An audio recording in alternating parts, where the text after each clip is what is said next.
नमस्कार। आज हम संतोष की रिपोर्ट में बात उस इतिहास की कर रहे हैं जो कहीं दूर दोहराता हुआ दिख रहा है। लोग कहते ही हैं कि अक्सर इतिहास दोहराता है।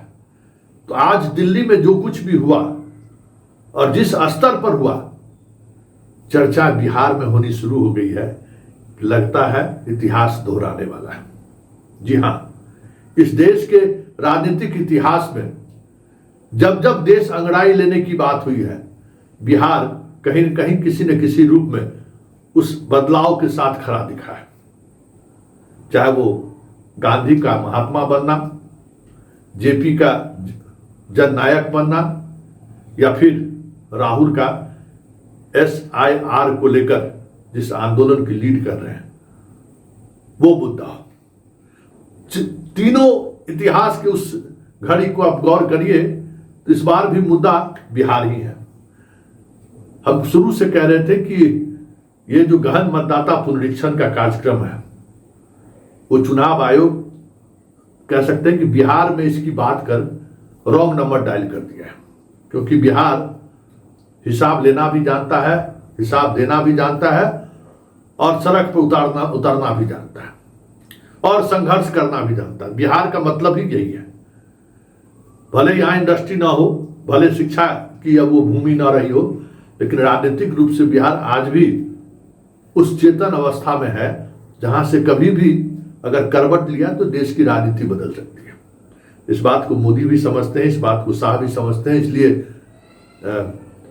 ऐसी सैया पर नीतीश लेटे हुए हैं जहां से उठकर फिर से धनुर्धर नहीं बन सकते हैं, फिर भी नीतीश को साथ रखने पर मजबूर है। उसी सियासत का हिस्सा है और उसी बिहार को लेकर समझ है। आज जो कुछ भी दिल्ली में हुआ और जिस स्तर पर हुआ, बिहार के उस इतिहास के जो योद्धा लोग रहे हैं, उन योद्धाओं में अचानक ये बात होनी शुरू हो गई है कि कुछ न कुछ होने वाला है, कुछ न कुछ चीजें बदलने वाली है। जिस दिशा की तरफ बढ़ गई है वो देश फांसीवाद की तरफ बढ़ गया है। फांसीवाद, वो फांसीवाद जिसकी कल्पना भारत जैसे लोकतंत्र में की नहीं जा सकती थी, और आज फांसीवाद की तरफ देश बढ़ रहा है। ये मानना है जेपी के उन सेनानियों को जिसने आपातकाल के खिलाफ सदन से लेकर सड़क तक सिर्फ लड़ाई ही नहीं लड़ा, इंदिरा गांधी जैसे मजबूत प्रधानमंत्री को झुकने पर मजबूर कर दिया। वो इंदिरा गांधी जो 1971 में पाकिस्तान को 2 भागों में विभक्त कर दिया था, उस इंदिरा गांधी को इमरजेंसी लाने पर मजबूर कर दिया, और 77 के चुनाव में मात्र 6 साल बाद उनको गद्दी से भी हटा दिया। उस आंदोलन के बड़े नेताओं में शुमार हम शिवानंद तिवारी की सुनते हैं कि आज जो कुछ भी हुआ, जिस तरीके से अखिलेश कह सकते हैं कि ब्रैकेटिंग फांद कर आगे बढ़े, वो सब क्या है, क्या संकेत है, क्या मानते हैं शिवानंद तिवारी? क्योंकि आज के इस आंदोलन को राष्ट्रीय अखबारों ने तवज्जो न दी हो, ये अलग बात है, नहीं दिया है तवज्जो। राष्ट्रीय मीडिया ने भी तवज्जो नहीं दिया, मतलब मेन एक्सट्रीम मीडिया ने भी तवज्जो नहीं दिया है। लेकिन अब अमेरिका से खेल शुरू हो चुका है। न्यूयॉर्क टाइम्स ने क्या लगाया हेडिंग के साथ, जरा आप देख लीजिए। और बात हम अब शिवानंद तिवारी से करते हैं। शिवानंद तिवारी जी ने बहुत ही बेबाकी से उस आंदोलन को एक संकेत के तौर पर लिया है कि संतोष जी, ये बदलाव का संकेत है, ये संघर्ष का संकेत है, मतलब कुछ न कुछ होगा जरूर। 74 दोहरा ये जरूरी नहीं है, 74 दोहरा के तो 74 की वजह से ही तो आज बीजेपी यहाँ पे है, लेकिन कुछ न कुछ चीजें बदलेंगी, ये साफ दिख रहा है। सुनिए शिवानंद तिवारी जी क्या कर रहे हैं। क्या संतोष जी? हाँ सर, नमस्कार। संतोष बोल रहे सर। हाँ संतोष जी का कैसा है? तबीयत में ठीक है? हाँ तबीयत ठीक है, अब जवान तो नहीं ना होना है। नहीं तो बूढ़ा भी नहीं होना है। नहीं, बूढ़ा जो है, शरीर भले बूढ़ा हो जाए, मन कहाँ से बूढ़ा होने वाला है। और सब क्या हाल है? ठीक है जी जी, और सब ठीक ठाक है। आप भी तो भिड़े ही हुए हैं, देख रहे ही रहे हैं आपका जी। ये आज देखे कि कुछ जो दिल्ली में सड़क पर हुआ है, उसको आप हाँ कुछ, हाँ, उस कुछ पर अलग अंदाज में डाले देख हैं रहे वो हैं। फेसबुक में। जी हाँ तो वहां भी दिल्ली में भी अलग अंदाज में दिखाई दे रही है, इसलिए यहाँ भी अलग अंदाज स्वाभाविक है। हाँ हम लोग तो यही करते रहे हैं जिंदगी भर, हाँ तो इसलिए अच्छा लगा। इसके अलावा कोई रास्ता ही नहीं है, जी इसके अलावा कोई रास्ता नहीं है। जी जिस ढंग से मैंने मतलब सुप्रीम कोर्ट में जवाब दे रहा है वो कि नहीं साहब नियम के अनुसार हम बाध्य नहीं है, ये क्या मतलब है इसका भाई? ये नियम से लोग बाध्य नहीं है, ये मैंने एकदम सीधे दिखा रहा है उसको, मैं धमका रहा है सुप्रीम कोर्ट को। हाँ हाँ हाँ इसलिए हाँ, इसलिए ये इससे ताकत मिलेगी सुप्रीम कोर्ट को भी। जी जी। मतलब आपको लगता है कि देश 74 की तरफ बढ़ रहा है? 74 का देखिए ना, देश पीछे नहीं ना लौटता है, आगे ही बढ़ता है। हाँ हाँ हाँ हाँ हाँ इसलिए ये कहना कि 74 रिपीट होगा, 74 से तो माने बीजेपी को ताकत मिल गई थी, आप ऐसा मत कहिए। नहीं मतलब अभी जो सिचुएशन जो कॉन्स्टिट्यूशनल बॉडी जिस तरीके। हाँ हाँ तो उससे 74 से तुलना करने की क्या जरूरत है? अच्छा ये तो हाँ ये फैलेगा देश भर में, ये देश भर में फैलेगा। अब जी इसमें सड़क पर लोग उतरेंगे, मैंने हर तरह से तरीके का इस्तेमाल करेंगे। मिलिटेंट मूव नहीं दिखाई दिया, मतलब बताइए ना कि अखिलेश जो है कूद गया, जी बैरियर फांद गया, महुआ मोइत्रा जी सब जो है उसी ढंग से कर रही है।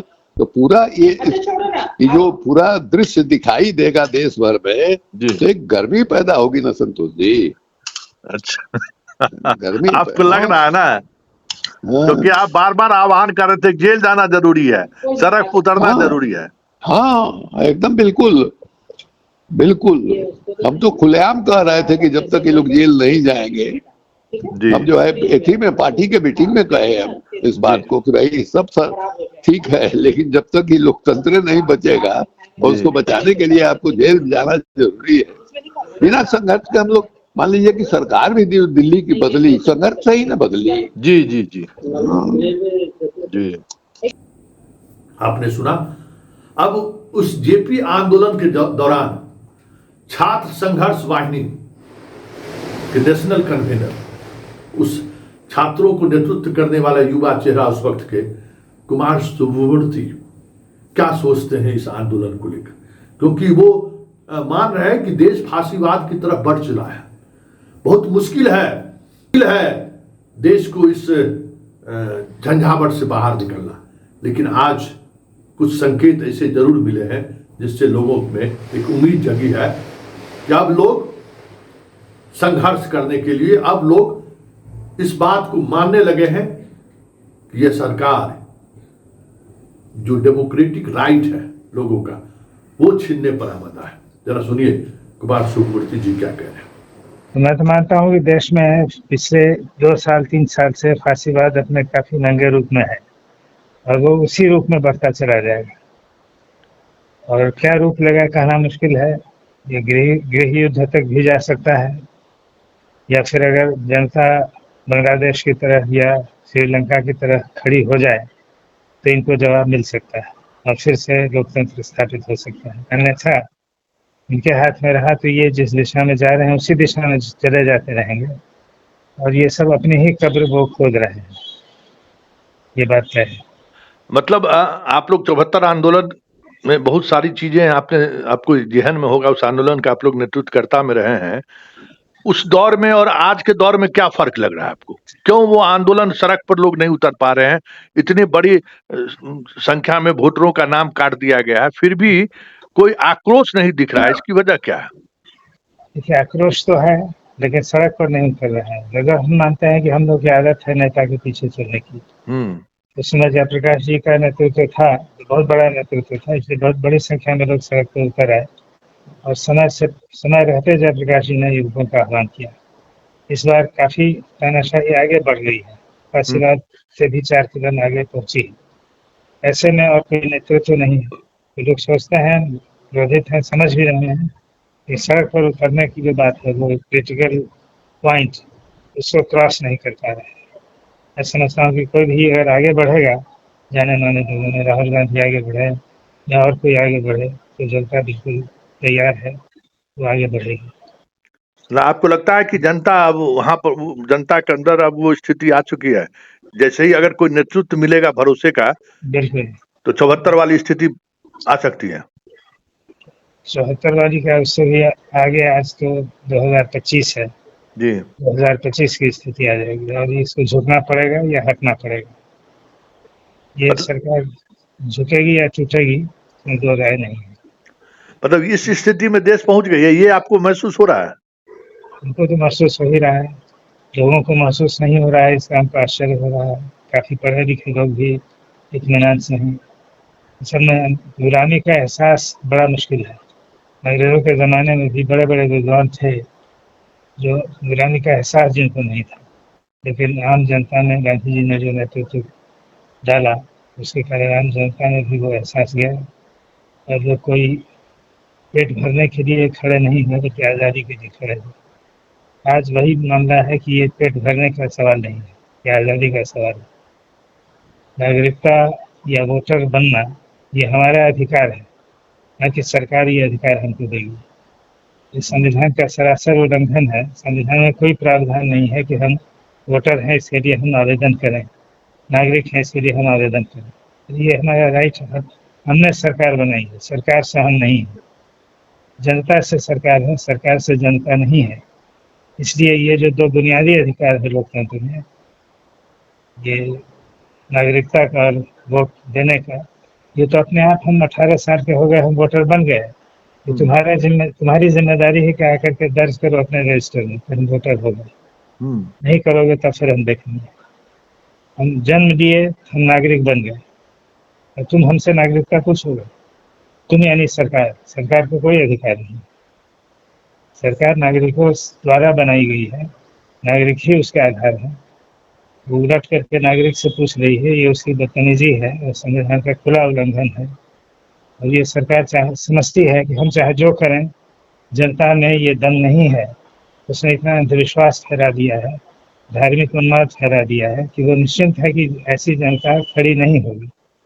लेकिन ये उसका बहुत बड़ा भ्रम है और जनता खड़ी होने के लिए तैयार है। केवल देर है, वो समय है। कोई खड़ा हो जाए जिसको लोग जानते हैं, पहचानते हैं, जिसमें अभी तो राहुल गांधी ही दिख रहा है, लेकिन कोई भी खड़ा हो जाता है तो जनता खड़ी होने के लिए तैयार है। ठीक ठीक ठीक है, ठीक, धन्यवाद, नमस्कार। तो आपने सुना, बात अब दूर तलक जा रही है और अंदाज भी कुछ ऐसा ही है और अब ये चर्चाएं भी होने लगी है और राहुल बिहार भी आ रहे हैं। मतलब करवट बिहार से ही होनी है, ये राहुल भी समझते हैं। 17 से लेके 1 सितंबर तक लगातार राहुल बिहार में रहेंगे और उसी मुद्दे को लेकर रहेंगे जिस मुद्दे को लेकर आज संसद से सड़क तक देख मेन एक्सट्रीम मीडिया को भी और सरकार को भी दिखाया कि आंदोलन कैसे होता है, भले उसको तवज्जो दे चाहे नहीं दे। चलते चलते राहुल की भी उस बात को सुन लेते हैं जिसमें उन्होंने क्या कहा है। यह लड़ाई पार्टी की लड़ाई नहीं है, यह लड़ाई लोकतंत्र की लड़ाई है। क्या वाकई में ये लोकतंत्र की लड़ाई है? जरा गौर करिए, क्योंकि वो इलेक्शन कमीशन उस राइट पर हमला बोला है जिस राइट पर उसके हमले बनने का अधिकार है। हम इस देश के नागरिक हैं, जन्म लेने के साथ ही यह हम सरकार तय नहीं करती है। ये अगर सरकार तय करने लगे तब तो बहुत मुश्किल है।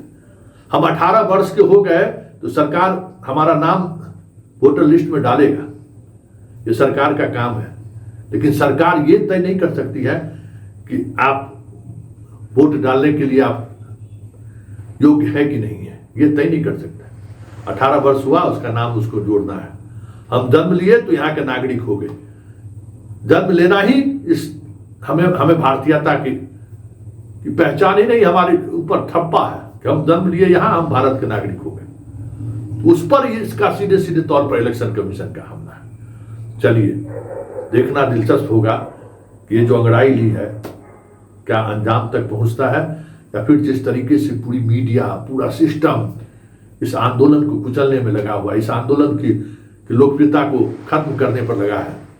थोड़ा मुश्किल जरूर है, लेकिन 24 घंटे के दौरान जिस तरीके से कांग्रेस की इस कैंपेन के साथ अभी तक देश के 25 लाख लोग जुड़ चुके हैं, ये तय मानिए कि यह जो अंगड़ाई है ना, उसको रोकना मोदी के लिए इस बार परेशानी खड़ी करेगी, इतना तो तय है।